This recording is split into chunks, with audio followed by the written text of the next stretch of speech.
All right, well, that is our presentation, and we're going to take some questions now about any of the stuff we've talked about. Yes, sir. John, recently I've been trying to keep up with Alan West, Lieutenant Colonel Alan West. Been extremely impressed with him in his presentation and his ability to stand up to reporters and other people. How do you think he might stand up as a VP with Michelle Bachmann? Talk about dream team. Yeah, I mean, I think right now he needs to worry about his own seat. He's got a vulnerable seat. Redistricting is going to happen, and he's one of the seats that's not safe. They're going to change his numbers, and so he's already got two candidates lined up against him. Lois Frankel, who's a mayor, who's a former state legislator, very articulate, liberal woman. Jewish, and so they're already targeting him. He's got two different candidates, so he's got to worry about his seat. You know, in a perfect world, gosh, I mean, he is just really remarkable. Is that seat up for re-election in 12? Well, yes. I mean, every 2 years, congressional seats are up, so he's got to defend his own seat. It's possible he could be a vice presidential nominee. It's possible, but unlikely. First of all, you have to have somebody. His presence is so commanding, he would overpower whoever the president is. I mean, with the exception of a. Maybe not with Bachmann, though. Yeah, well, that's true. She could hold her own, and they would be like-minded. But I think it's unlikely.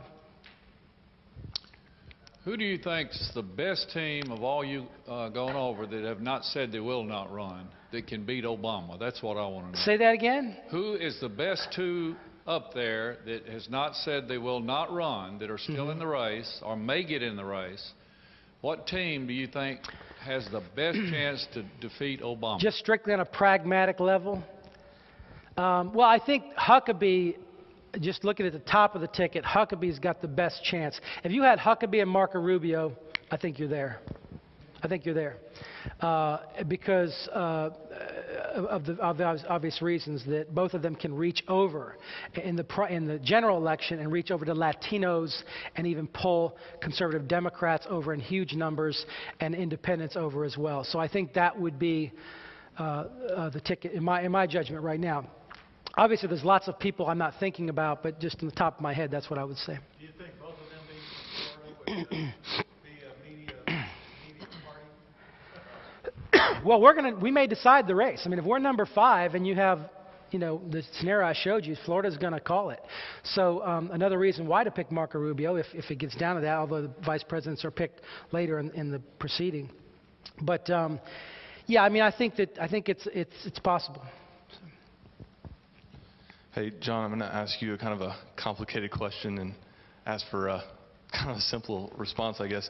What I'm curious about is what, in your opinion, what direction could we go in where there could be some cohesion between the GOP and the Tea Party, because they both have so much clout, and that clout come together could really help us in this election. We saw great success in the fall, but things like when Michelle Bachmann gives a separate response to the State of the Union from the party, like, does that, on the surface, it kind of seems like you're laying a foundation for divisiveness between the two groups.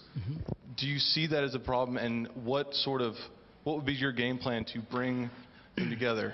You're right. See where I'm going with that? That is a complicated question. Sorry, the nutshell version. Go ahead. If you could. It is a complicated question. It's an excellent question. The beauty of the Tea Party movement, it is not an organization. As soon as it starts to organize, especially as a political party, that's when it will do damage. Then it becomes Ross Perot, as an independent, siphoning off Republican voters. I think as long as it remains this kind of living organism that's elusive and that's just a movement and not an organization, I think it retains its power. And it's interesting because even Marco Rubio, and he's darling of Tea Party, and the Tea Party put him where he is, at least in Florida. He even did not join the Tea Party caucus that Michelle Bachmann created in Congress because he said, "Look, I don't want the Tea Party to get in bed with the Republican Party," and I think it ceases to become the Tea Party if it gets in bed with any particular party, and that's the way good citizens ought to be.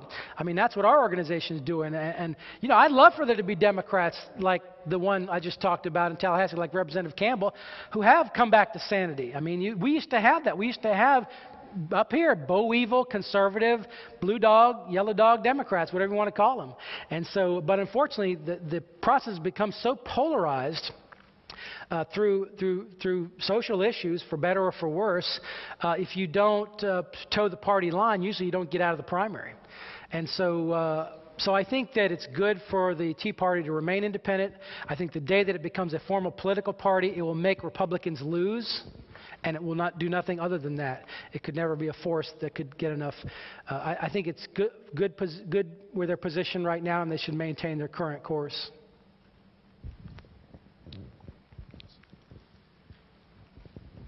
John, Tony Washnock from Chumuckla. You mentioned the gentleman, the governor from Indiana. I don't believe he was tops on your list, but you spoke about him wanting to separate out issues pertaining to family, marriage, etc., and focus on the economy. What, if anything, can be gleaned from his point?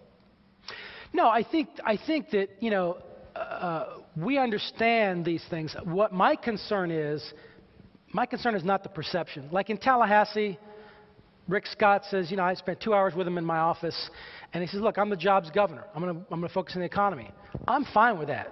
I don't need language. I need action. And they're giving us action. They're giving us 6 pro-life bills. It took 15 years for us to get 4 pro-life bills. We're passing 6 pro-life bills in one session.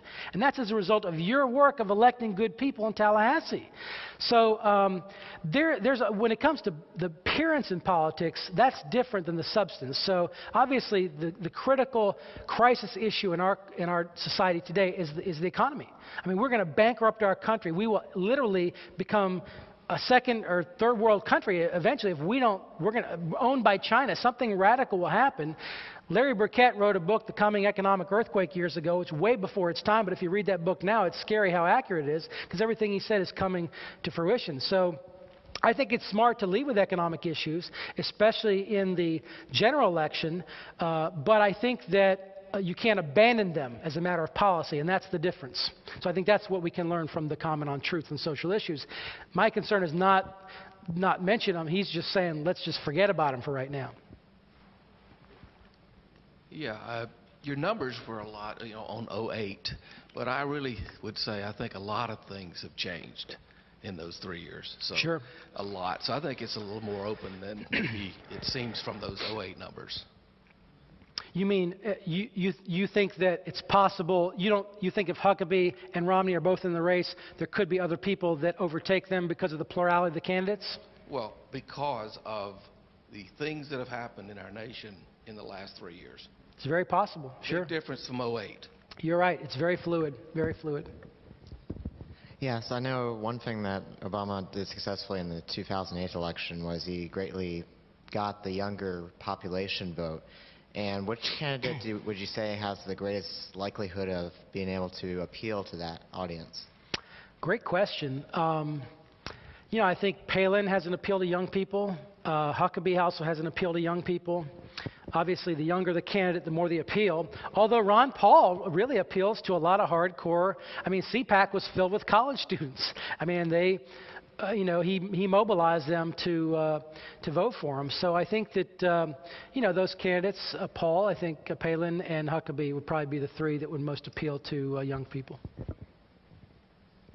Although I think Michelle Bachmann could also, because of her youthfulness and, you know, her credentials with children and with young people. So that's a pretty good political force, by the way, having, you know, 24 foster kids and 5 kids out there campaigning for you.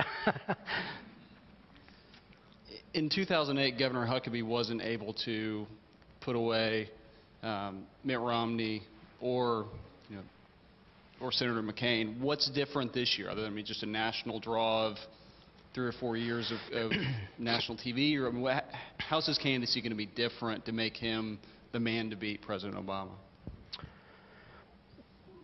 Well, the thing that's different is now he's a known commodity.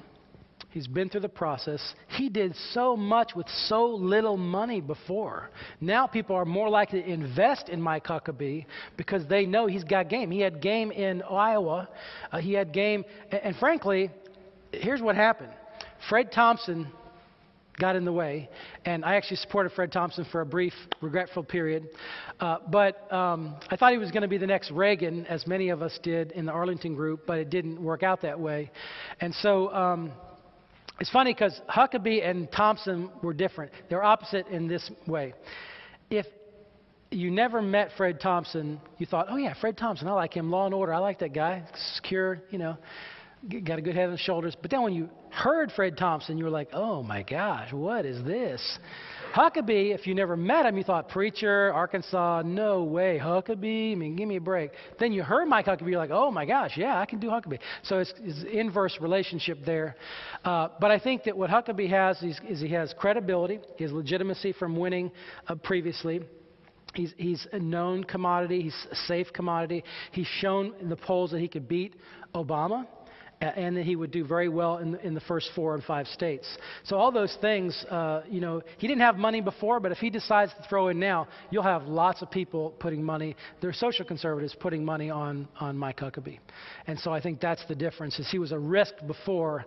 He's a more safe investment this time around.